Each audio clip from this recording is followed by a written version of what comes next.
Hello guys, I hope आप सब ठीक होंगे, स्वस्थ होंगे।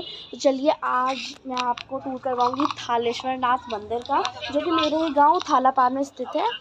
और यहाँ पे भोलेनाथ का एक मंदिर है। इसके तो उसकी ना बहुत मान्यता है। मैं अपने गांव में बहुत ज़्यादा आई नहीं हूँ ना, तो चलिए आज मैं आपको टूर करवाती हूँ। आज हम लोग अपने गाँव घर भी जाने वाले हैं। एक्चुअली मेरे परदादा का घर है, वहाँ पे जाने वाले हैं। तो हम लोग यहाँ पे मेनली आए थे क्योंकि हमारी थार रॉक से पूजन था, इसलिए हम लोग अपने गाँव आए थे इस मंदिर में पूजन करवाने के लिए। तो चलिए अंदर देख चलते हैं। तो अंदर घुसते ही हम लोग को दिखेगा ना एक यहाँ पे पीपल का एक पेड़ था, और ये कम से कम 50-60 साल पुराना तो पेड़ होगा ही, क्योंकि बहुत ही बड़ा था। यहाँ पे हवन कुंड था एक, और यहाँ पे नंदी जी थे जो कि शिव भगवान के जस्ट सामने फेस कर रहे थे। और मैंने भी अपनी इच्छा भगवान के कान में नंदी भगवान के कान में मांग ली, ताकि वो भी जाके शिव जी को कह दें और मेरी भी इच्छा पूरी हो जाए। चलिए अब दिखाते हैं आपको शिव मंदिर। तो यहाँ पे सबसे पहले लिखे थे यहाँ पे श्लोक मंदिर के सामने, और यहाँ पे इतनी घंटियाँ टंगी थी। जिनकी इच्छा पूरी हो जाती थी वो यहाँ पे आके घंटी बांध के जाते थे। सबकी अपनी अपनी श्रद्धा होती है, तो वो लोग छोटी बड़ी सब घंटियाँ बांध के जाते थे। तो चलिए अब मंदिर आपको भोलेनाथ के दर्शन करवाते हैं। तो यहाँ पे ये है भोलेनाथ। कहते हैं कि ये खुद से धरती से उत्पन्न हुए थे। तो यहाँ इस मंदिर की ना बहुत मान्यता है इसीलिए। और शिव जी की यहाँ शिव जी की यहाँ पे बहुत इस गांव में ना शिव जी के बहुत मंदिर है, पर इस मंदिर की बहुत मान्यता है। और यहाँ पे है नटराज जी की मूर्तियाँ। चलिए आपको और दिखाते हैं। तो जो शिवरात्रि होती है ना, तो ये जो यहाँ पर एक पॉन्ड टाइप का दिख रहा है, पॉन्ड। तो यहाँ पे ना बहुत लोग आके स्नान करते हैं, उसके बाद फिर शिव जी के दर्शन करने आते हैं। चलिए आपको और दिखाते हैं और अपना मंदिर एक्सप्लोर करते हैं। तो ये देखिए यहाँ पे है एक और शिव जी की मूर्ति। फिर यहाँ पे एक और शिव जी की मूर्ति है। यहाँ पे हमारी दुर्गा माता।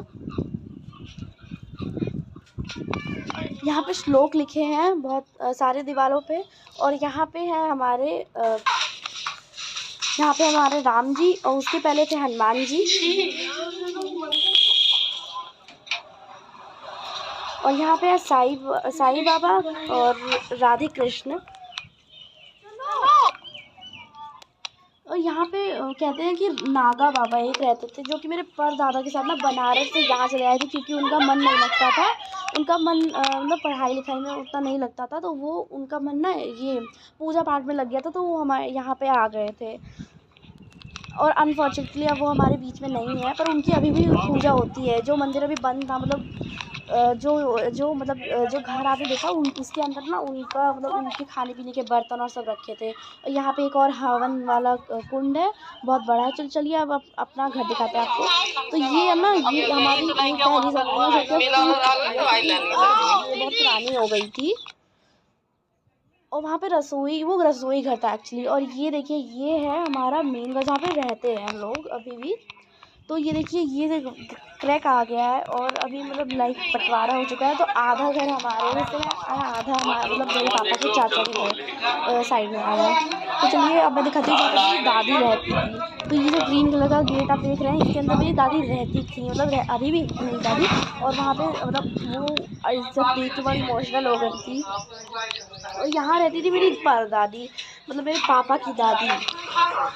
और वो वाला साइड है वो वाले साइड में हम लोग के चाचा की है। और ये है हमारा जहाँ पे मेरे जो परदादा थे वो सरपंच थे ना, तो यहाँ पे बैठ के वो अपना सभा वभा कंडक्ट करते थे।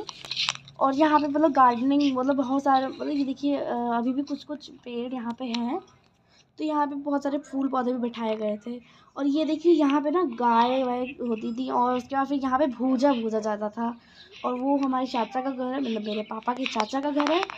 और चलिए, और ये देखिए यहाँ पे ना एक कुआं है जो अब सूख चुका है, और ये बहुत गहरा कुआं था। मेरी बुआ और पापा बताते हैं। ये एक छोटी सी गाय हम लोग को मिली थी। ये देखिए ये हमारा खेत है। एक्चुअली पूरा खेत नहीं, जहाँ तक आप वो बकरियां देख रहे हैं वो हमारा खेत है। और वो जो पेड़ दिख रहा है वहाँ तक आगे बढ़ो। और ये लेक हमारी है। एक्चुअली इसको गांव के लैंग्वेज में पोखरा कहते हैं। और ये चलिए आपको और दिखाते हैं। और यहाँ पे अब ना मतलब अब गाय वाय नहीं रहती हैं, तो अब ना यहाँ पे मतलब मिट्टी के बर्तन बनते हैं। तो चलिए गाइस आज के लिए इतना ही, तो आपसे बाद में मिलते हैं, बाय।